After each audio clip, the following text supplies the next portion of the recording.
Assalamualaikum warahmatullahi wabarakatuh. Salam sejahtera bagi kita semua. Shalom, Om Swastiastu, Namo Buddhaya, Salam Kebajikan dan Salam Kemanusiaan. Siamo Tutti Fratelli. Yang saya hormati para Dewan Juri Pendidikan Remaja Sebaya dan yang saya sayangi remaja sebaya setanah air. Di sini saya akan menjelaskan materi pendidikan remaja sebaya yang bertema kekerasan kepada anak. Saat kalian mendengar istilah kekerasan, yang ada di pikiran kalian apa sih? Dipukul atau yang lainnya? Kayaknya masih banyak nih yang belum tahu tentang kekerasan kepada anak. Lalu dampaknya bagi mereka yang mengalami apa aja sih? Oke, kalian harus nonton video ini sampai selesai ya. Tapi sabar dulu, saya belum berkenalan nih. Perkenalan dulu ya. Seperti kata pepatah, tak kenal maka tak sayang. Perkenalkan, nama saya Dava Cantika dari kontingen PMR Wira SMA Negeri Karangpadan. Ya, kembali ke pertanyaan awal tadi. Apa itu kekerasan pada anak? Lalu dampaknya bagi mereka yang mengalami apa aja sih?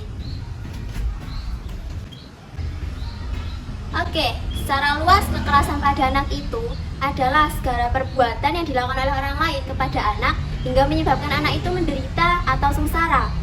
Nah, kekerasan pada anak ini bisa terjadi ke semua orang. Pelakunya pun bisa dari keluarga sendiri, teman, guru, pengasuh, atau bahkan orang yang tidak dikenal.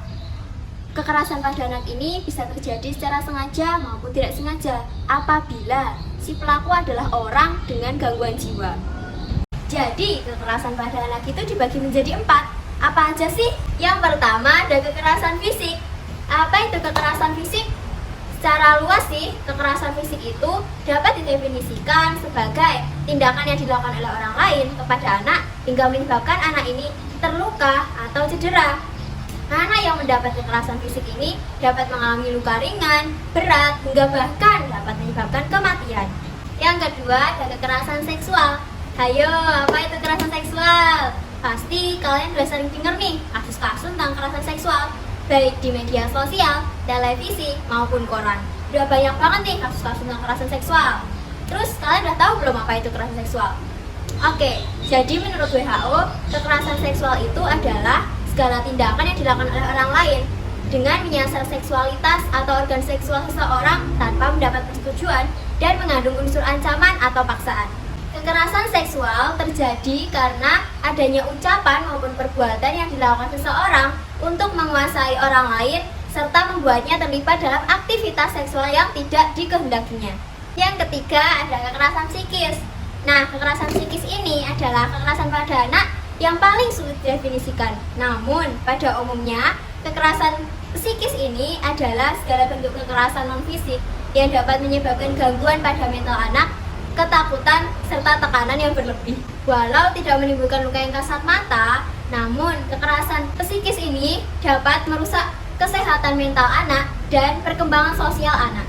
Nah, kekerasan psikis ini sering sekali terjadi di rumah. Pelakunya pun tidak jarang adalah orang tua dari anak itu sendiri. Yang keempat ada penelantaran. Penelantaran adalah segala kegagalan orang tua dalam memenuhi kebutuhan anak. Tidak sedikit pun orang tua yang melakukan kekerasan pada anak ini dalam bentuk pengabaian. Dengan kata lain, si orang tua ini gagal untuk memenuhi kebutuhan dasar anak seperti sandang, pangan, papan, pendidikan, maupun layanan kesehatan yang layak. Agar kalian lebih tahu dan punya gambaran nih tentang apa itu kekerasan psikis, fisik, seksual, maupun penelantaran, kalian perhatiin ilustrasi berikut ini ya. Ini nih guys, contoh-contoh kekerasan fisik pada anak. Yang pertama itu ditampar, lalu yang kedua ada dicambuk menggunakan ikat pinggang, terus yang ketiga dipukul, serta meninggalkan anak dalam situasi bahaya, itu juga termasuk dalam kekerasan fisik kepada anak. Lalu yang kedua ada contoh-contoh kekerasan seksual pada anak.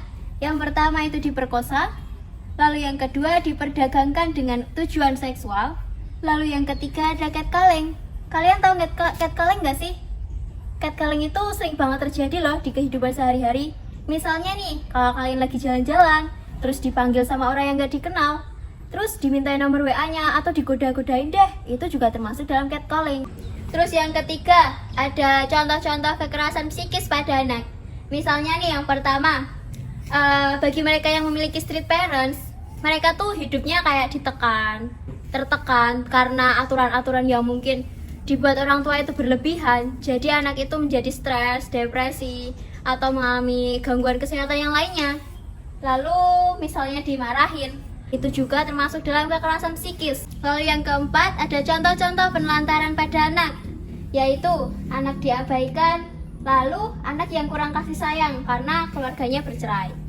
Nah, kalian sekarang udah tahu kan contoh-contoh serta tanda-tanda apa aja yang akan muncul jika anak itu mengalami tindak kekerasan.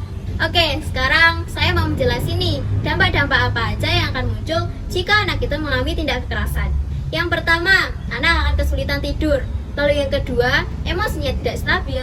Yang ketiga, anak akan memiliki keinginan untuk melukai diri sendiri atau bahkan memiliki keinginan untuk bunuh diri. Nah, anak yang mengalami kekerasan ini di kemudian hari ia akan beresiko menjadi pelaku kekerasan pada anak juga untuk meluapkan emosi dari trauma yang ia dapatkan sewaktu kecil. Nah, yang terakhir nih, saya akan menjelaskan beberapa cara untuk menanggulangi atau meminimalisir tindak kekerasan kepada anak. Antara lain, yang pertama, membekali anak dengan ilmu kekerasan pada anak. Lalu yang kedua, memberanikan diri untuk menyuarakan pendapat. Yang ketiga, membekali anak dengan ilmu bela diri agar anak dapat memberi perlawanan ketika merasa terancam.